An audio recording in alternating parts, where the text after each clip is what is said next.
দামোদর মাসের শেষ একাদশী উত্থান বা প্রবোধনী একাদশী আগামী 2 নভেম্বর এই একাদশী পালন করা হবে। 2 নভেম্বর রবিবার আপনারা এই একাদশীটি পালন করবেন।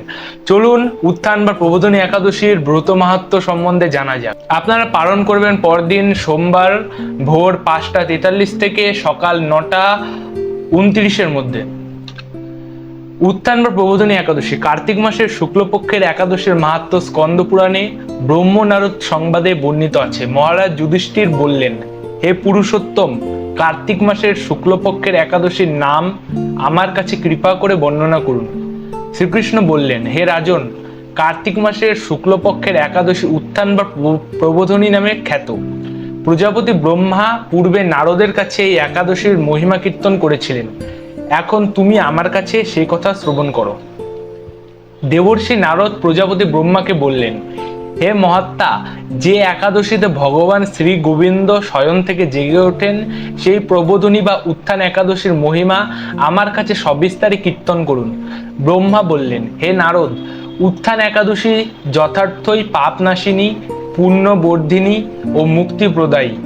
এই একাদশী ব্রত নিষ্ঠার সাথে পালন করলে 1000 অশ্বমেধ যজ্ঞ ও শত শত রাজসূয় যজ্ঞের ফল অনায়াসে লাভ হয়। জগতের দুর্লভ বস্তুর প্রাপ্তির কথা আর কি বলবো।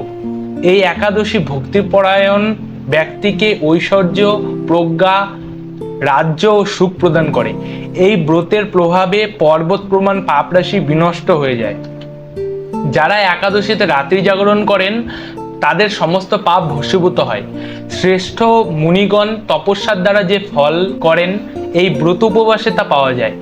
যথাযথভাবে এই ব্রত পালন করলে আশাতীত ফল লাভ হয়, কিন্তু অবিধিতে উপবাস করলে স্বল্পমাত্র ফল প্রাপ্ত হয়। যারা এই একাদশীর ধ্যান করেন তাদের পূর্বপুরুষেরাও স্বর্গে আনন্দে বাস করেন। এই একাদশী উপবাসের ফলে ব্রহ্মহত্যাজনিত ভয়ঙ্কর নরক যন্ত্রণা থেকে নিস্তার পেয়ে বৈকুণ্ঠ গতি লাভ হয়।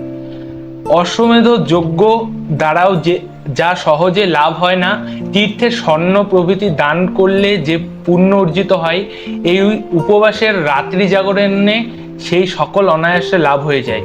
যিনি সঠিকভাবে উত্থান একাদশীর ব্রত অনুষ্ঠান করেন তার গৃহে ত্রিভুবনের সমস্ত তীর্থ এসে উপস্থিত হয়।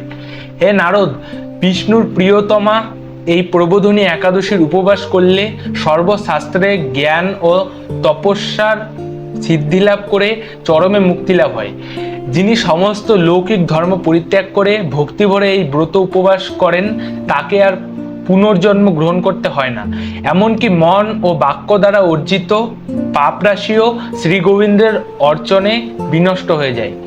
হে বৎস, এই ব্রত শ্রদ্ধা সহকারে শ্রী জনার্দনের উদ্দেশ্যে স্নান, দান, জপ, কীর্তন ও হোমাদি করলে অক্ষয় ফল লাভ হয়।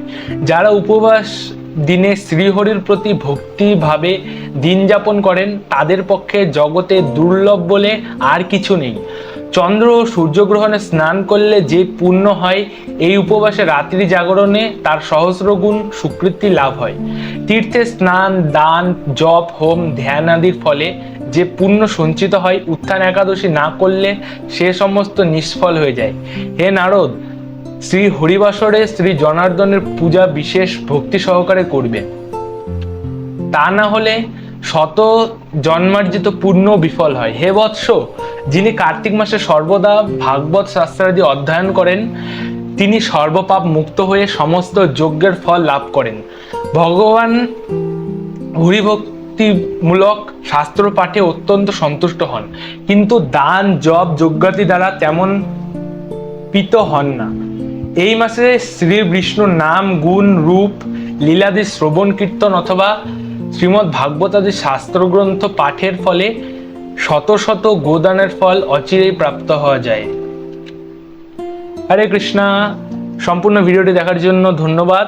আপনারা অবশ্যই 2 নভেম্বর রবিবার এই উত্থান একাদশীটি পালন করবেন। এটি কার্তিক মাসের একাদশী, কার্তিক মাসের শেষ একাদশী। আপনারা জানেন যে কার্তিক মাসে আপনারা যেটাই করবেন তার 1000 গুণ ফল আপনারা পাবেন। আপনারা যদি এই একাদশীটি করেন তাহলে এই একাদশীটি করার জন্য আপনারা 1000টি একাদশীর ফল পাবেন। তো সেই কারণে এই কার্তিক মাসের শেষ একাদশীটি আপনারা অবশ্যই পালন করুন। আবার নতুন কোনো ভিডিওতে আপনাদের সঙ্গে দেখা হবে। ততক্ষণ ভালো থাকবেন, সুস্থ থাকবেন। হরে কৃষ্ণা কৃষ্ণা কৃষ্ণ কৃষ্ণ হরে হরে, হরে রাম রাম রাম হরে।